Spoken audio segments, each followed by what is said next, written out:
Hello everyone, আমি Arpita. Welcome to my video.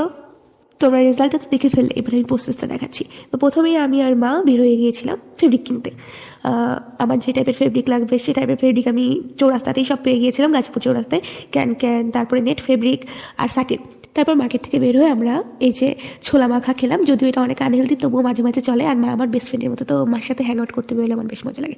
যাই হোক, আমি জামাতে লাগানোর জন্য কিছু বিটস কিনে নিয়েছিলাম, মানে পুঁথি কিনে নিয়ে এসেছিলাম। আর এখানে আমি একটা মার্কিন ফেব্রিকের পরে কিছু ক্যান্ডিজ, তারপরে কোন, এগুলো এঁকে নিলাম, মানে আইসক্রিম কোন।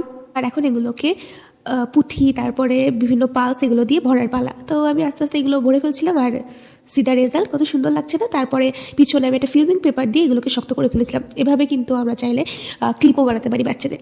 এখন মেন কাজটা শুরু করলাম, সেটা হলো জামাটা বানানো। আমি বানাচ্ছিলাম 2 ইয়ার্সের বেবি ওয়ার পার্টি ড্রেস, সেটা বানাচ্ছিলাম। এটি আমাদের ফাইনাল সাবমিশন ছিল। এটা যখন রেডি হচ্ছে তখন থেকে একদম ফ্যারি ফ্যারি একটা ভাইব দিচ্ছিল। বাসায় এসে আমি যে ক্যান্ডিসগুলো, তারপরে আইসক্রিমগুলো বানিয়ে রেখেছিলাম, সেগুলো অ্যাটাচ করে দিলাম সুই সুতা দিয়ে। And it's ready. মনে হচ্ছে অনেক কষ্টের ফল এখন আমি সামনে দেখতে পাচ্ছি, আর খুবই ভালো লাগছিল ড্রেসটা দেখতে। And I just share my little happiness with you guys. I hope you all like this dress. Thank you for watching. Love you all.